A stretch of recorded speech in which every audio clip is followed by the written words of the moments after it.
Have you ever said at some point of your life, I want to be consistent? Pero, paulit-ulit mong sinasabi na gusto mong maging consistent kasi paulit-ulit ka rin nag-restart. Minsan super relate ako dun. Like, gusto kong maging consistent sa isang bagay. Example, like working out, eating yung mga healthy foods, even reading the Bible, devotion, prayer, personal quiet time, anything about building a good habit. Tapos, at the exact moment na gusto mong maging consistent, doubts started to pile up sa isip mo. Kaya ko ba talaga maging consistent? Or honestly, matatagalan ko ba talagang gawin yung bagay na to?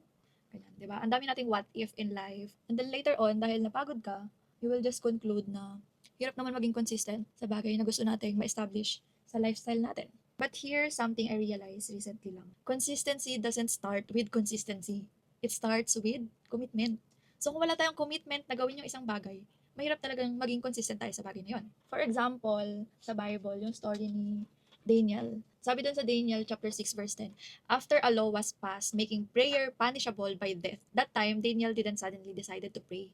The Bible says, he continued praying just as he had done before. 'Di ba? Grabe yung life ni Daniel. Dito, kung ikaw yung nasa posisyon ni Daniel, for instance, may law na sinabing ipinagbabawal na manalangin ang mga tao. And kapag nalabag yung law na yon, mamamatay. Siguro kung tayo nasa posisyon ni Daniel, ang una nating iisipin, ang hirap noon, matatakot ka na manalangin. Sabi daw ng Bible, di ba? He continued praying just as he had done before. So, hindi siya mismong that time lang nag-start mag-pray. So, before pa, talagang nagpe-pray na siya. So, habit niya na talaga yung prayer. Pero, magtataka tayo, bakit? Bakit sa kabila ng kamatayan? Talagang pinagpatuloy pa rin ni Daniel na manalangin.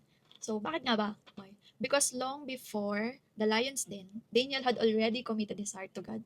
Diba? Talagang kinumit niya na yung heart na sa Lord na, Lord, ito yung life, my entire heart is all yours. And talagang yung prayer part na yun ng lifestyle ni Daniel. So, yung consistency ni Daniel doon, di ba? Simply because meron siyang commitment sa Lord, commitment na binitawan sa Lord na, Lord, kahit anong mangyari, talagang mananalangin ako, di ba? Andun yung consistency niya kasi nga andun din yung commitment niya. And before niya mag-gain yung consistency na meron siya ngayon, na kahit kapalit pa yung buhay niya, gagawin niya pa rin yung prayer, talagang hindi natinag yung consistency niya na yun. That is because meron siyang committed heart sa Lord.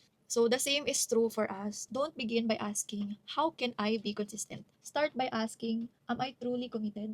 Am I truly passionate to do this? Because when something is deeply rooted in your heart, or talagang naisa puso mo na yung bagay na yun, sa life mo na isa puso mo na yung habit na yan sa buhay mo, consistency becomes the natural result. Yung marriage nga, di ba sinasabi, lifetime commitment yun. So, kapag ikaw, committed ka talaga sa tao na yun, sa husband mo or sa wife mo na yun, sobrang dali na lang maging consistent. Kasi nga, committed ka dun eh. So, kaya mahalaga na bago mo hingin sa Lord na maging consistent ka sa isang bagay, hilingin mo muna sa Lord yung heart or yung passion to really be committed in doing this thing na gusto mong gawin. Before you pray for consistency sa isang bagay, you have to first pray sa Lord. Lord, give me the commitment. Give me the committed heart to do this thing para talaga maging consistent ako na gawin yung bagay na to hanggang sa dumating ka, di ba? I'm reminded of Galatians chapter 6 verse 9. Sabi doon, let us not become weary in doing good, but at the proper time we will reap a harvest if we do not give up. So today, don't chase consistency because consistency always follows commitment. So kung meron kang commitment, mag-manifest na lang yung consistency dun sa bagay na yon. So I think that's it for today. Ayan, thanks for being here. See you in the next Daily Dose of Key.